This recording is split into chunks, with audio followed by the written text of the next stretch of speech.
playing a Jamaican ferryman. And he's a fantastic performer, just to bring that energy. The Police were one of the biggest bands in the world. They sold over 75 million records, won multiple Grammys, and packed stadiums across the globe. But behind the music and the fame, there was a war brewing. Not between rival bands or industry executives, but between the three men on stage. The hatred between them was so intense that they needed counselors just to be in the same room. And at the center of it all was one man who despised his bandmate more than anyone ever knew. The reason why will shock you. The rise of the Police. The Police did not start as the polished, chart-topping powerhouse they would eventually become. In January 1977, a trio of musicians came together in London with a shared ambition and very little else. The permanent, classic lineup would eventually consist of Gordon "Sting" Sumner on lead vocals and bass, Stuart Copeland on drums, and Andy Summers on guitar. But at the very beginning, there was another name in the mix, a French guitarist who would be forgotten by history. Stuart Copeland had initially formed the band with Sting and guitarist Henry Padovani, a Corsican musician who had shaved off his hippie-length hair to join the punk movement. They were young, broke, and hungry. Padovani had been recruited by Copeland, who saw potential in the guitarist's enthusiasm. Copeland later recalled that Padovani could not speak much English but had picked up musicians' slang, asking things like where he could put his amplifier. He knew a few chords and was genuinely enthusiastic. And with his new look, he appeared the part of a punk musician. But Copeland admitted he did not anticipate that Sting would have a different perspective on Padovani's abilities. The chemistry between the three was not working, and it became clear that a change needed to be made. Everything shifted in July 1977, when Andy Summers joined the fold after a chance meeting with Sting and Copeland during a collaborative project with musician Kevin Ayers. Summers had already seen the trio perform live and was immediately impressed by the raw potential of Sting and Copeland. He had always wanted to play in a three-piece band and felt that the three of them together would be very strong. The band briefly became a four-piece, but it did not last long. Summers wanted to be the band's sole guitarist, and Padovani was uncomfortable playing alongside someone whose skills outmatched his own. By August 1977, Padovani was officially phased out, and the classic Police lineup was born. In their early days, the Police intentionally presented themselves as part of the explosive UK punk rock movement. This was a strategic decision designed to secure club bookings in a competitive scene that favored raw energy over technical proficiency. Despite their punk camouflage, all three members were highly trained musicians with deep backgrounds in jazz, progressive rock, and classical music. They knew what they were doing, even if they pretended otherwise. Their early singles reflected this energy, with "Fall Out" being one of the first songs Stuart Copeland played for Sting. Sting later admitted that what the songs lacked in sophistication, they made up for in energy. Their debut single, "Fall Out," was recorded on a tiny budget of £150 and released on Copeland's independent label, Illegal Records. The recording process was anything but glamorous. The band members were so broke that they had to manually hand-pack the single records into their sleeves and carry them to local record shops on the subway to sell them. It was a labor of love, born from necessity. The band's debut album, Outlandos d'Amour, was recorded at Surrey Sound Studios using cheap, used magnetic tape. To afford the sessions, they recorded during off-peak overnight hours when studio rates were at their lowest. The sound was raw, but the energy was undeniable. Their breakthrough single, Roxanne, faced an immediate obstacle when BBC Radio banned it due to its lyrical subject matter. This decision severely hindered early UK sales and forced the band to look overseas for a breakthrough. Without a hit record at home, Their manager, Miles Copeland, Stewart's brother, booked a low-cost tour of the United States in 1979. The band traveled across America in a rented Ford Econoline van, carrying their own equipment and playing tiny clubs in New York to build a grassroots following. They slept on floors, ate peanut butter, and played anywhere that would have them. But the grind worked. Their sophomore album, Regatta de Blanc, instantly hit #1 in the UK, propelled by the hit tracks Message in a Bottle and Walking on the Moon. Over their career, they sold more than 75 million records globally. Their final album, Synchronicity, spent 17 weeks at #1 on the US Billboard charts, famously dethroning Michael Jackson's Thriller. In August 1983, they played a monumental sold-out show to 70,000 fans at Shea Stadium in New York, cementing them as the biggest band in the world. The Police accumulated 6 Grammy Awards, 2 Brit Awards, and an MTV Video Music Award before being inducted into the Rock and Roll Hall of Fame in 2003. But behind the success lay simmering tensions that would eventually define the band's internal dynamic as much as their music. The power struggles and studio warfare were just beginning. Origin of the power struggle and studio warfare. The Police had always been a band defined by tension. From the very beginning, the 3 members were a volatile combination of formidable egos, competing visions, and contrasting musical backgrounds. What made their music so electrifying was also what made their working relationships so explosive. The creative friction that fueled their rise would eventually become the source of their destruction, with power struggles and studio warfare defining the band's internal dynamics as much as their hit records. The shift in creative equity was the first major fracture. Stewart Copeland initially wrote the band's earliest material and viewed himself as the leader. He had formed the group, named it, and developed the concept that would become The Police. He was the driving force behind the band's formation, and he had every reason to believe that he would continue to lead it. However, by 1978, Sting's vastly superior pop songwriting capability became obvious. His ability to craft hooks, melodies, and lyrics that resonated with audiences stripped-mined Copeland of his creative control, creating immediate, unspoken resentment. Copeland later admitted that, early on, it was all his songs, which were not very good, but Sting's amazing lyrics put the band on a different trajectory. The shift in power was gradual but undeniable, and it left Copeland feeling sidelined and undervalued. As the primary songwriter, Sting established what one might describe as an absolute dictatorship over what music was recorded.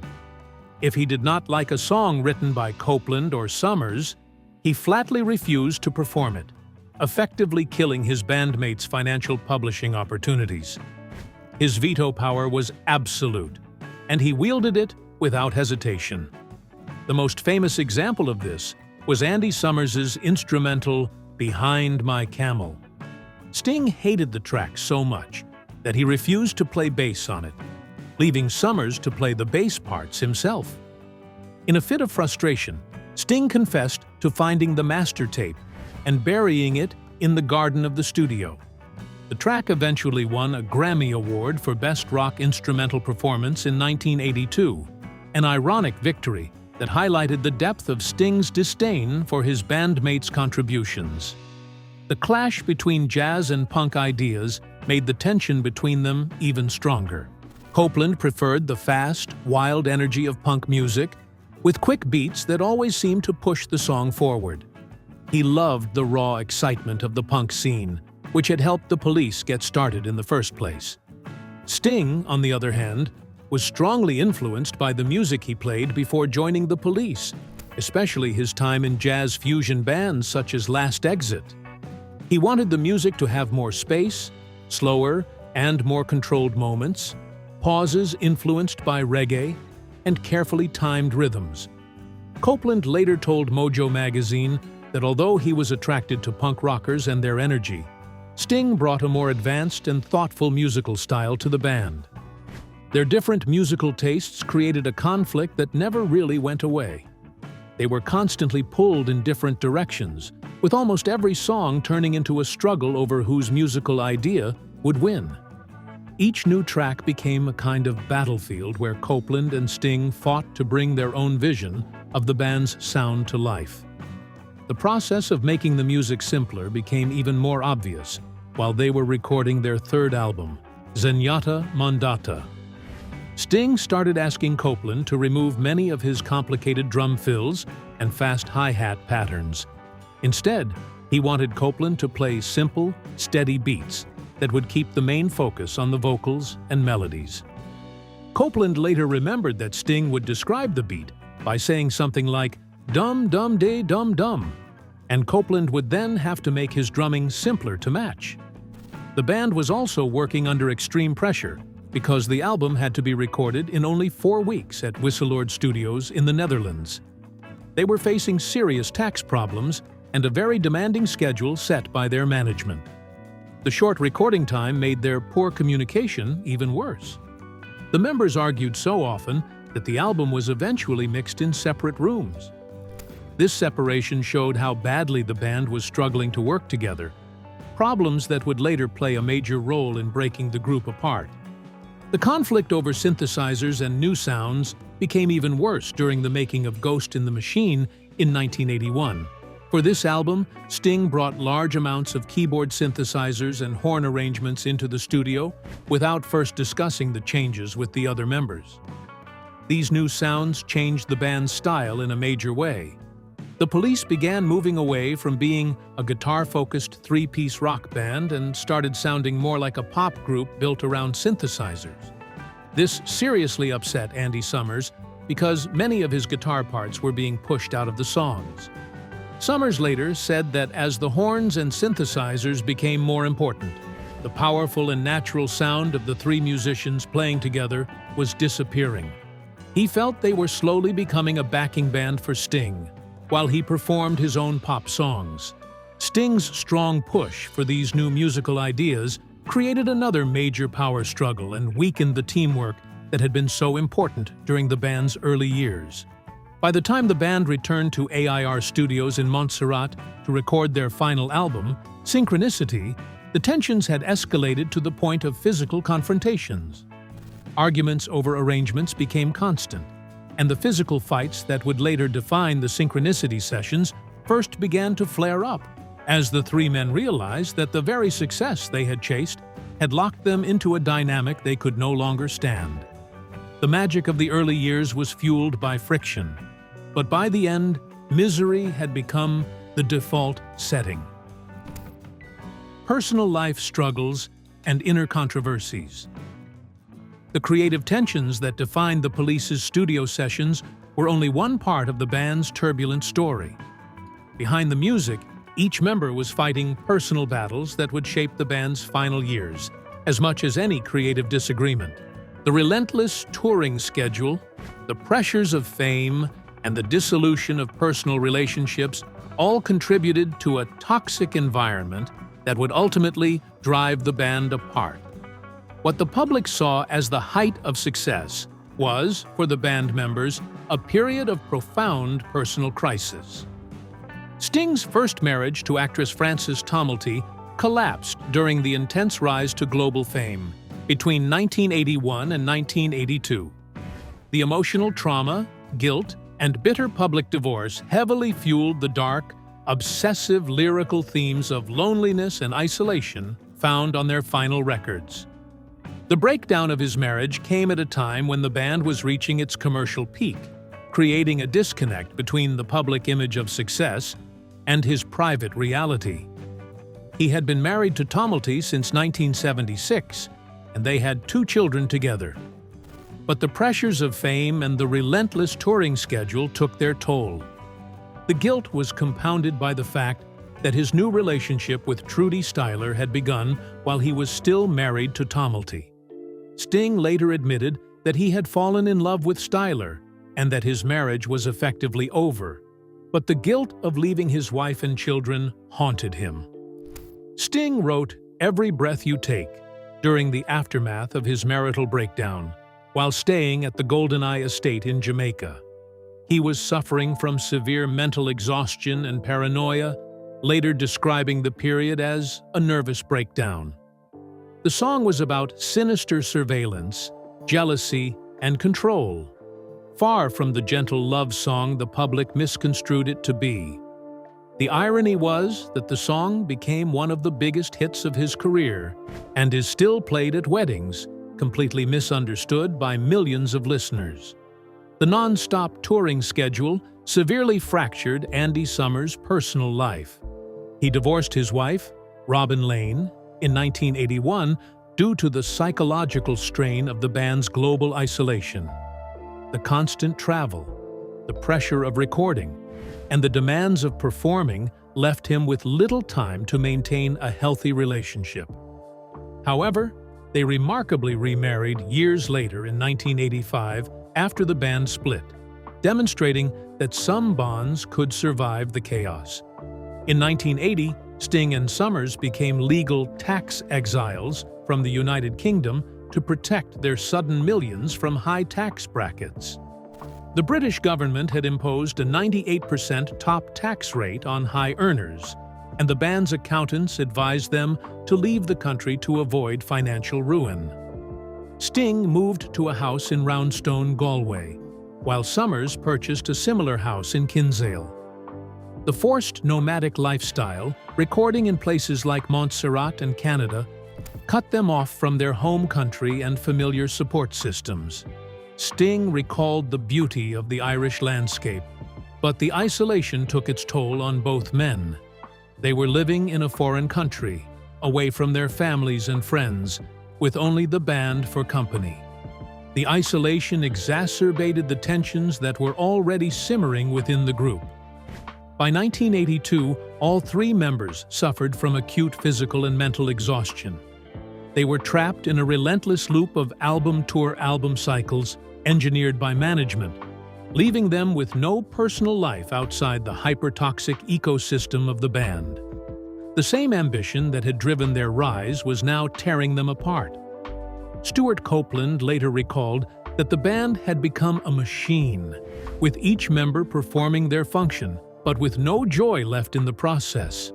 The pressure to produce hits, to tour constantly, and to maintain their status as the biggest band in the world had stripped them of the creative freedom that had initially drawn them together. The backstage reality and dissolution.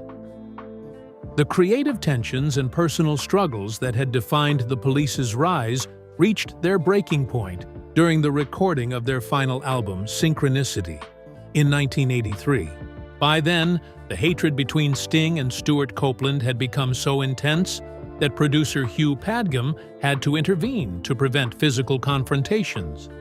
He placed Copeland's drum kit in the main live room and Sting's bass rig in the control room, separating them by thick acoustic glass so they could not hurt each other. The physical distance was a last-ditch effort to keep the band functional, but it was a clear sign that the camaraderie of the early years had completely evaporated. The band that had once been a tight-knit unit was now a fractured collection of individuals who could barely stand to be in the same room together. The animosity reached a new low just minutes before the band walked on stage to play their largest career show at Shea Stadium in August 1983. A massive physical argument erupted in the dressing room over a newspaper. Copeland got into a physical wrestling match with Sting, which resulted in a hairline fracture to Sting's rib. Sting performed the entire historic concert in intense physical agony, smiling through the pain as 70,000 fans cheered. The show was supposed to be a celebration of the band's success, but behind the scenes, it was a nightmare. The injury was a stark reminder of how toxic the band's dynamic had become, and it foreshadowed the collapse that was just around the corner. Copeland's aggression was not limited to physical confrontations. He routinely used a black marker to write Sting's name across his drumheads before studio sessions. He admitted this was a visceral psychological tool so he could channel his genuine anger and physically smash Sting's name with his drumsticks all day. The gesture was a petty but revealing act of resentment, a way for Copeland to assert himself in a dynamic where he had increasingly lost creative control.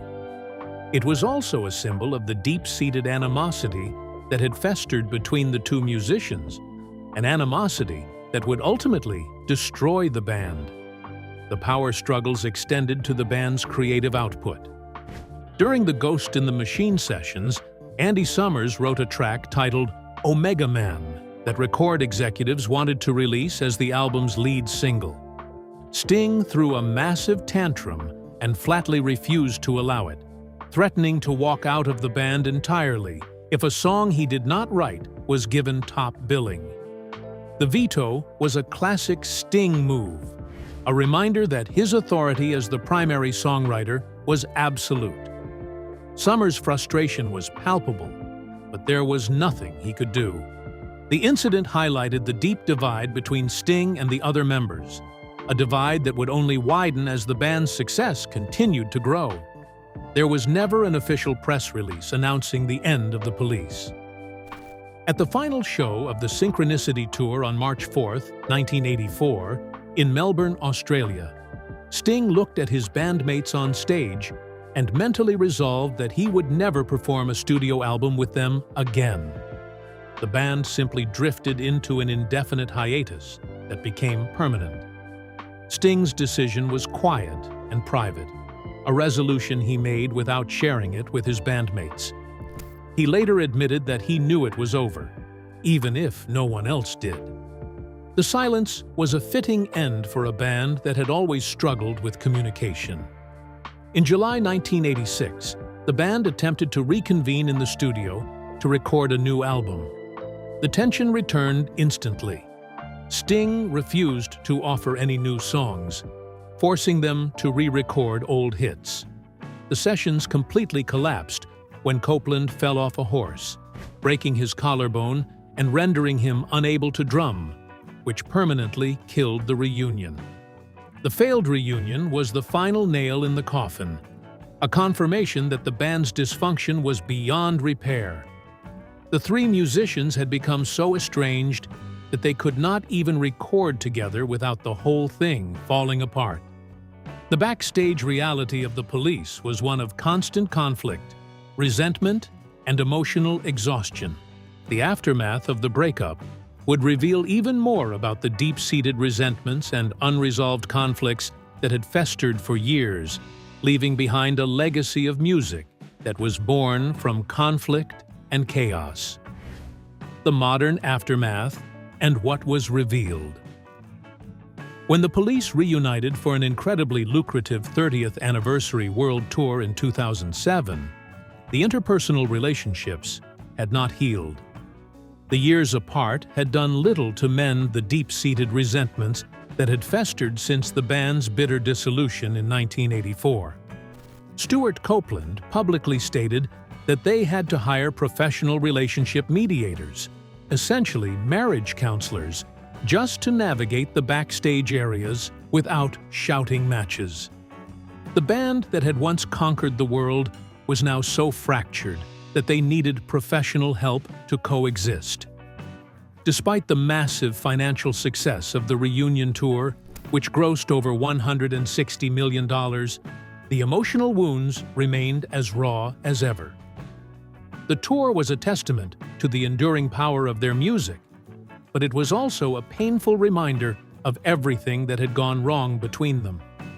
During the final months of the 2007-2008 tour, Copeland revealed that he and Sting had completely stopped socializing off stage. They would look at each other while performing live on stage and mouth the countdown of how many minutes and gigs were left until they could legally escape each other forever. The performances were flawless, but the personal animosity remained as intense as ever.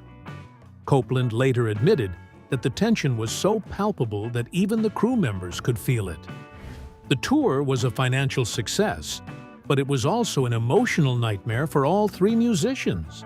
Sting, for his part, has consistently maintained that a rock band is an inherently juvenile construct for an adult man. He stated that the police was a brilliant exercise in democratic tyranny, but a band is a multi-headed monster where everyone has to be consulted. He preferred the total freedom of a solo career. In numerous interviews over the years, Sting has expressed his belief that the band format is inherently limiting and that the constant need for consensus stifles creativity. He has also acknowledged that his own ego and desire for control played a significant role in the band's dysfunction, though he has never fully accepted responsibility for the breakdown of relationships within the group.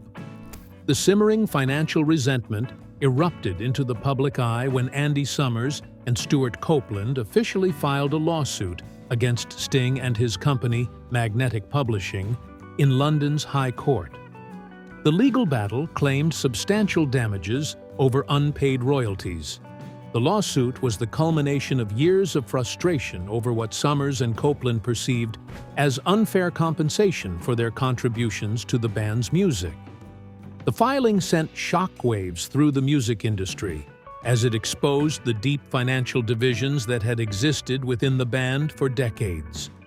Summers and Copeland had long felt that their creative contributions were undervalued, and the lawsuit was their attempt to finally secure the recognition and compensation they believed they deserved. The core mechanics of the lawsuit centered on the modern transition from physical records to digital streaming services like Spotify, Apple Music, and Amazon Music.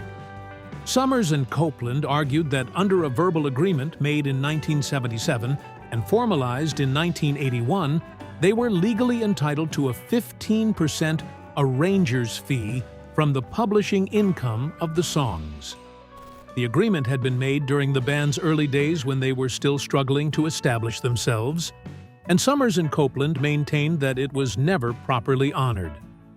They argued that their contributions to the band's arrangements were essential to the success of the songs and that they deserved fair compensation for their work. The transition to digital streaming had fundamentally changed the economics of the music industry, and Summers and Copeland believed that they were being unfairly excluded from the new revenue streams. The legal claim heavily relied on songs like Every Breath You Take. While Sting is listed as the sole composer, earning him an estimated $2,000 per day in royalties, the iconic guitar arpeggio was created by Andy Summers in the studio. Summers repeatedly insisted that his guitar contribution was crucial to the track's success. There was no guitar part when Sting wrote it. He heard the chord sequence and immediately came up with the riff. Summers and Copeland argued that these structural contributions constituted arrangements that deserved modern digital payouts. The song has been streamed over 1 billion times on Spotify alone, generating millions of dollars in streaming revenue. Sting's legal defense argued that his former bandmates were fundamentally ineligible for digital streaming revenues. His lawyers claimed that a 2016 modification to their contracts specified that royalty payments to Summers and Copeland were strictly derived from the manufacture of physical records and did not apply to digital clouds or performance streaming fees. The defense was a technical argument, but it highlighted the broader issue of how artists are compensated in the digital age. The legal battle has been closely watched by musicians and industry executives alike, as it touches on fundamental questions about the value of creative contributions in the digital era. In court documents made public during a high court preliminary hearing, it was officially revealed that Sting's legal team quietly paid over $800,000, approximately £595,000, to Stuart Copeland and Andy Summers.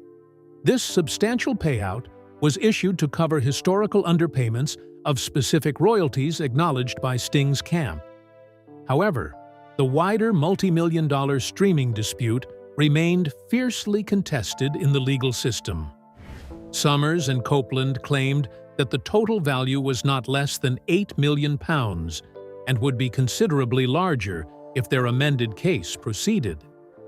As the legal proceedings drag on, fans and industry observers alike wonder whether the three musicians will ever find a way to resolve their differences and move forward. If you enjoyed this video, don't forget to like and subscribe to our channel for more updates.